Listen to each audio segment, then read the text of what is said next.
찬송가 360장으로 찬송하겠습니다. 360장 찬송입니다.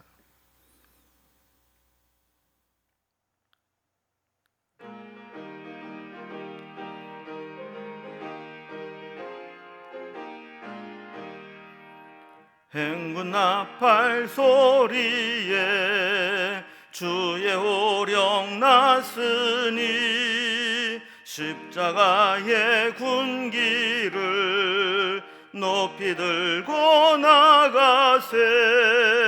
선한 싸움 다 싸우고 의의 멸류관 받았으리라.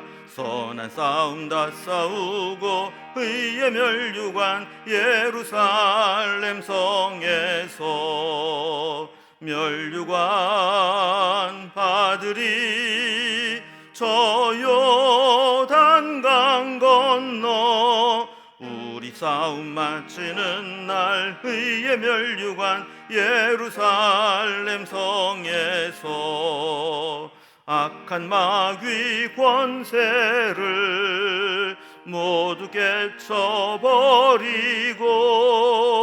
승리하신 주님과 승전가를 부르세.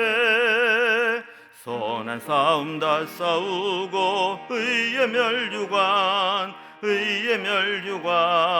받았으리라. 선한 싸움 다 싸우고 의의 멸류관 예루살렘 성에서 멸류관 받으리.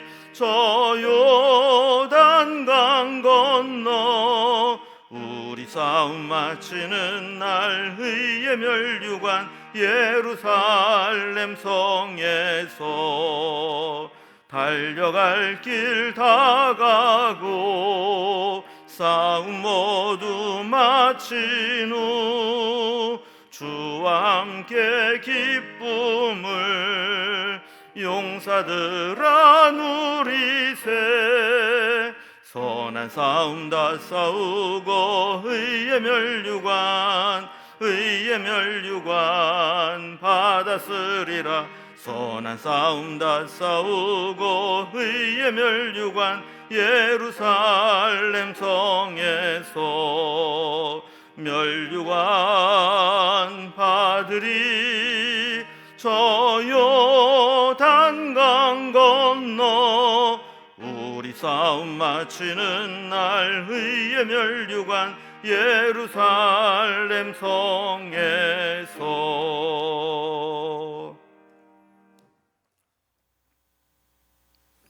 하나님 말씀은 호세아서 8장 1절에서 14절까지 말씀입니다. 호세아 8장 1절에서 14절까지 말씀 제가 봉독하겠습니다. 나팔을 내 입에 댈지어다. 원수가 독수리처럼 여호와의 집에 덮치리니 이는 그들이 내 언약을 어기며 내 율법을 범함이로다. 그들이 장차 내게 부르짖기를 나의 하나님이여 우리 이스라엘이 주를 아나이다 하리라. 이스마엘이 이미 선을 버렸으니 원수가 그를 따를 것이라. 그들이 왕들을 세웠으나 내게서 난 것이 아니며 그들이 지도자들을 세웠으나 내가 모르는 바이며 그들이 또 그 은 금으로 자기들을 위하여 우상을 만들었나니 결국은 파괴되고 말리라. 사마리아여 내 송아지는 버려졌느니라. 내 진노가 무리를 향하여 타오르나니 그들이 어느 때에야 무죄하겠느냐. 이것은 이스라엘에게서 나고 장인들이 만든 것이라. 참신이 아니니 사마리아의 송아지가 산산조각 나리라. 그들이 바람을 심고 광풍을 거둘 것이라. 심은 것이 줄기가 없으며 이삭은 열매를 맺지 못할 것이요 혹시 맺을지라도 이방 사람이 삼키리라. 이스라엘은 이미 삼켜졌은즉 이제 여러 나라 가운데 있는 것이 즐겨 쓰지 아니하는 그릇 같도다. 그들이 홀로 떨어진 들나귀처럼 아수르에 갔고 에브라임이 값주고 사랑하는 자를 얻었도다. 그들이 여러 나라에게 값을 주었을지라도 이제 내가 그들을 모으리니 그들은 지도자의 임금이 지워준 짐으로 말미암아 쇠하기 시작하리라. 에브라임은 죄를 위하여 제단을 많이 만들더니 그 제단이 그들에게 범죄하게 하는 것이 되었도다. 내가 그를 위하여 내 율법을 10,000가지로 기록하였으나 그들은 이상한 것으로 여기도다. 그들이 내게 고기를 제물로 드리고 먹을지라도 여호와는 그것을 기뻐하지 아니하고 이제 그들의 죄악을 기억하여 그 죄를 벌하리니 그들은 애굽으로 다시 가리라. 이스라엘은 자기를 지으신 이를 잊어버리고 왕궁들을 세웠으며 유다는 견고한 성읍을 많이 쌓았으나 내가 그 성읍들에게 불을 보내어 그 성읍을 삼키게 하리라. 아멘. 이스라엘 백성들이 하나님께로 돌아올 것을 기대하며 계속 기다리셨던 하나님은 이제 끝까지 하나님께로 돌이키지 않는 그 이스라엘 백성들을 보면서 심판이 임박했음을 경고하고 계십니다. 특히 하나님은 이스라엘 백성들을 언약의 파트너로 삼으시면서 하나님은 신실하게 그 언약을 지키셨는데 이스라엘 백성들도 거기에 맞는 언약을 지키기를 원하셨던 것이죠. 그러나 이스라엘 백성들은 하나님과 맺은 언약을 지키지 않았습니다. 이 하나님도 그러면 하나님도 언약에 매이지 않고 우상을 만들어 섬기고 이방 민족을 의지하는 백성들에게 예정한 심판을 집행하겠다고 말씀하는 겁니다. 오늘 매일 성경의 제목과 같이 이 하나님의 심판이라고 하는 것은 이렇게 바람을 심고 광풍을 거두는 것과 같이 될 것이다 하는 것이죠. 저들은 약속을 언약을 어기고 바람을 심은 것처럼 됐지만 결국 그 결과는 하나님의 심판이 광풍으로 임하는 것을 받아야 된다는 겁니다. 오늘 본문 이런 내용으로 단락별로 구분을 해보면 먼저 1절에서 3절까지는 언약과 율법을 파기한 이스라엘 백성들에게 예고된 하나님의 형벌을 이야기합니다. 4절에서 7절까지는 그들의 죄 중에 부패한 정치와 종교에 대한 심판을 이야기하게 되죠. 그리고 8절에서 10절까지는 하나님 심판이 임할 때 하나님께로 돌아오지 않고 결국 열방에 구애하는 이방 나라에 도움을 요청하는 이스라엘 백성들의 죄악을 지적합니다. 그리고 11절에서 14절까지는 결국 제단을 쌓고 하나님 앞에 형식적인 신앙은 유지했지만 그 형식적인 신앙이 도리어 그들의 범죄함을 더 가중시켰다라는 것들을 지적하고 있죠. 이제 단락별로 이 내용을 살펴봅니다. 먼저 1절에서 3절까지 언약과 율법을 파기한 이스라엘 백성들에게 하나님께서 예고한 형벌을 내리시겠다 하는 겁니다. 하나님과의 언약을 파기하고 끝내 하나님께로 돌이키지 않은 이스라엘 백성들의 죄에 대한 대가는 참으로 혹독했습니다. 1절을 보면 하나님께서 호세아에게 전쟁을 알리는 나팔을 입에 대고 힘차게 불라고 말씀합니다. 원수가 독수리처럼 하나님의 집에 덮칠 것이기 때문입니다. 하나님이 이방 나라들에게 여호와의 성전과 하나님의 도성을 짓밟도록 허용하시기에 가능한 일입니다. 자, 그렇게 하나님께서 하나님의 도성과 성전을 이방인들에게 짓밟도록 허락하신 이유는 이스라엘 백성들이 결국 하나님과의 언약을 어기고 율법을 범했기 때문이라고 지적합니다. 이스라엘 백성들은 이 성전만 지키고 있으면 다 되는 것처럼 이 성전 때문에라도 하나님의 심판이 없을 것이라고 생각을 했지만 하나님은 그 성전을 지키고 있는 것이 중요한 것이 아니고 하나님 말씀에 순종하는 것이 더 중요하다는 것을 보여주는 것이죠. 2절에 보면 저들은 하나님 심판을 받을 때 하나님께 부르짖으면서 나의 하나님이여 우리의 이스라엘의 주를 아나이다 이렇게 말할 것이라는 겁니다. 그러니까 심판을 당하게 되면 하나님 저희 몰라요? 우리 하나님 백성들이에요. 하나님이 어떻게 하나님 백성들에게 이렇게 가혹하게 심판하실 수 있어요? 이렇게 부르짖게 될 거라는 거죠. 그러나 3절 말씀을 보면 이스라엘이 이미 선을 버렸으니 원수가 그를 따를 것이라 그랬습니다. 말로는 우리가 하나님을 압니다, 하나님을 사랑합니다 했지만 실제로는 선을 버리고 악을 행하는 자들에게 결국 원수들이 와서 그들을 심판하게 될 것이라는 말씀입니다. 두 번째 단락을 보면 이스라엘 백성들의 부패한 정치와 종교에 대해서 구체적으로 지적하십니다. 4절을 보면 그들이 왕들을 세웠으나 내게서 난 것이 아니며 그들이 지도자들을 세웠으나 내가 모르는 바이며 그들이 또 그 은 금으로 자기를 위하여 우상을 만들었나니 결국은 파괴되고 말리라 그랬습니다. 그들이 왕과 지도자들을 세웠지만 그들은 하나님을 두려워하고 하나님께 순종하는 자들이 아니었습니다. 오로지 자기네들의 평안을 위해서 자기네들에게 어떤 유익을 줄 수 있는 그런 자신들의 욕심을 채워줄 사람들을 지도자로 세웠다라는 것이죠.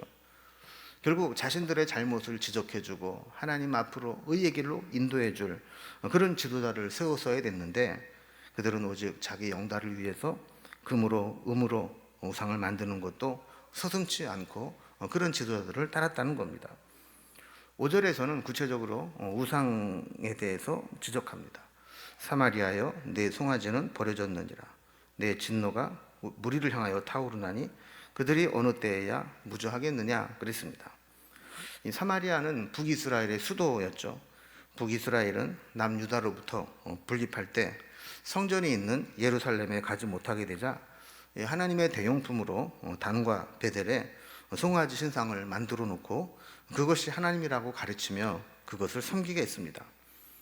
저들이 하나님의 형상을 소 모양으로 만든 데는 이유가 있을 겁니다. 소처럼 사람 말을 잘 듣고 사람을 위해서 일하고 사람에게 유익을 주는 존재가 바로 우리의 신이다라는 그런 인식을 가지고 있었기 때문이죠. 때가 되면 하나님은 그것을 폐기 처분시키시고 저들을 향해 진노하시며 저들의 죄를 물으시겠다고 말씀하는 겁니다. 6절에서는 사람이 만든 신상의 실상을 이야기합니다.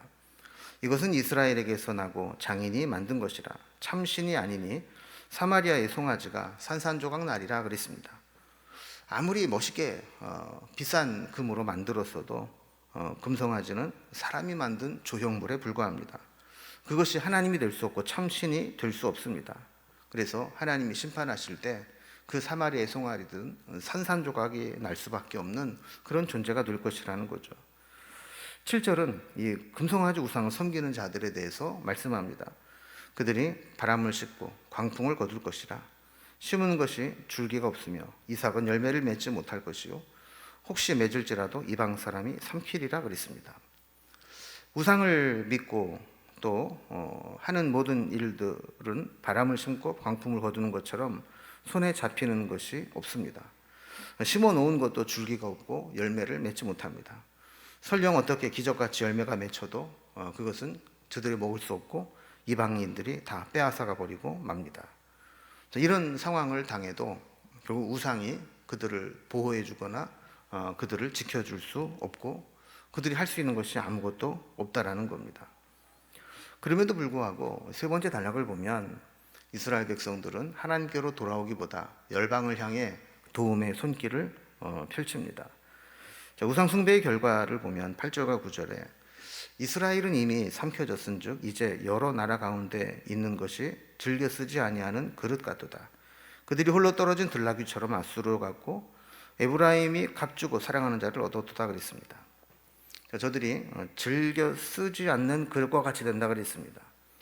이 말은 누구든지 다 좋아하는 자가 없는 누구에게도 유익이 되지 않는 찬밥 신세가 된다는 겁니다. 또 홀로 떨어진 들나귀처럼 된다 그랬습니다. 다시 말하면 왕따가 된다는 겁니다. 어디에 가도 함께 어울리지 못하고 방황하게 됩니다. 아무도 가까이 해주지 않으니까 값을 주고 사랑하는 자들을 얻었다고 합니다. 돈을 주고 사람을 산 것입니다. 그러나 그들은 돈 때문에 오는 것이지 사랑을 얻은 것이 아닙니다. 10절에 보면 그들이 여러 나라에게 값을 주었을지라도 이제 내가 그들을 모으리니 그들은 지도자의 임금이 지어준 짐으로 말미암아 쇠하기 시작하리라 그랬습니다. 그러니까 8절부터 10절까지 보면 이스라엘이 위기를 만나고 외톨이가 되었을 때 저들이 하나님께로 돌아가야 됐지만 결국 하나님께로 돌아가지 못하고 돈을 주고 아수르를 의지해서 군대를 들여오게 되었다는 겁니다. 그러나 결국 이렇게 수많은 돈을 지불하고 이방 민족 열방을 구애하면서 결국 그 돈으로 인해서 저들은 점점 쇠약해지고 말 거라는 것이죠. 네 번째 단락을 보면 저들의 죄악을 한 가지 더 지적합니다. 저들이 열심히 제단을 쌓고 제사를 드렸지만 그것이 도리어 하나님께 나아가는 데 방해가 되고 범죄의 도구가 되었다는 겁니다. 11절 말씀을 보면 에브라임은 죄를 위하여 제단을 많이 만들더니 그 제단이 그에게 범죄하게 하는 것이 되었도다 그랬습니다. 하나님의 은혜를 입는 것은 제단을 많이 쌓는 게 아닙니다. 형식적으로 제단을 쌓고 제사를 많이 드리는 것이 중요한 것이 아니고 우리 마음 중심이 회개하고 하나님께로 돌아가는 것입니다. 그런데 이 제단을 많이 만들어 겉으로 그런 척하면 오히려 속습니다. 내가 이렇게 예배 열심히 드리고 제단을 많이 쌓고 하면 내가 신앙이 좋아진 것이 아닌가 하는 착각을 하게 된다라는 것이죠. 12절에 보면 내가 그들을 위하여 내 율법을 만 가지로 기록하였으나 그들은 이상한 것으로 여기도다 그랬습니다. 하나님은 이스라엘 백성들이 살 길을 알려주시기 위해서 만 가지로 구체적으로 율법을 주셔서 하나님께로 돌아오는 것이 이것이다 라고 말씀을 했지만, 저들은 도리어 하나님 말씀을 이상한 것으로 여기면서 에이, 그렇게 하는 것이 우리에게 무슨 유익이 돼 하면서 하나님 말씀을 외면했다라는 것입니다. 13절에 보면 그들이 내게 고기를 제물로 드리고 먹을지라도 여호와는 그것을 기뻐하지 아니하고 이제 그들의 죄악을 기억하여 그 죄를 벌하리니 그들은 이제 애굽으로 다시 가리라 그랬습니다. 하나님의 말씀에 회복이 없이 형식적인 그런 종교 행위만 하는 것은 결국 다시 애굽의 어두운 곳으로 돌아가게 하는 것과 같다라는 겁니다. 이 말은 하나님께서 이스라엘 백성들을 애굽의 압제에서 출애굽을 시켜서 가나안 땅으로 가서 자유를 주셨는데 마치 다시 그 옛날 애굽에 압제당하는 곳으로 돌아가는 것과 같은 역할을 한다라는 것이죠. 14절 말씀과 같이 우리는 우리를 지으신 이를 잊지 말아야 합니다. 겉으로 세워놓은 것은 그것이 왕궁이든 견고한 성읍이든 결국 하나님이 허무시면 아무것도 남음이 없이 다 허물어지고 만다라는 것이죠. 인간이 만들어 놓은 것, 하나님의 심판 앞에 남은 것이 하나도 없습니다. 이제 오늘 말씀을 정리해 봅니다. 하나님께서 결국 기회를 주시고 또 기다려 주셔도 끝내 하나님께로 돌이키지 않는다면 결국 하나님은 예정한 심판을 집행하실 것이고, 우리는 바람을 씹는 것처럼 작은 불순종을 할지라도 그 심판의 결과는 광풍이 부는 것처럼 크고 험악한 심판을 받게 될 것이라는 겁니다. 오늘 우리가 하나님 앞에 회개하고 돌이켜야 될 것은 어떤 것들인지 돌아보면서 하나님 앞에 믿음으로 설 수 있는 기회가 될 수 있기를 주님의 이름으로 기원합니다. 기도하겠습니다. 하나님 아버지, 하나님께서는 이스라엘 백성들이 하나님께로 돌아오기를 끝까지 기다리셨지만 결국 언약을 파기하고 하나님께로 돌아가지 않는다면 예정하신 심판을 받을 수밖에 없다는 것을 말씀을 통해 경고하셨습니다. 우리도 하나님의 말씀과 언약을 경히 여기고 그저 대수롭지 않게 불순종한 삶을 이어가지 않게 하시고 하나님의 말씀을 마음 깊이 새기며 우리의 잘못된 길에서 하나님께로 돌이키는 믿음을 갖게 하여 주시옵소서. 오늘도 우리가 세상을 향하여 나의 욕망을 향하여 달려가지 않게 하시고 도리어 하나님을 향하여 가까이 달려가는 신앙이 될 수 있도록 도와주옵소서. 오늘 하루도 온전히 주님께로 가까이 가는 삶이 되기를 소망하며 예수님의 이름으로 기도드리옵나이다. 아멘. 각자의 기도 제목들로 자유롭게 기도하시겠습니다.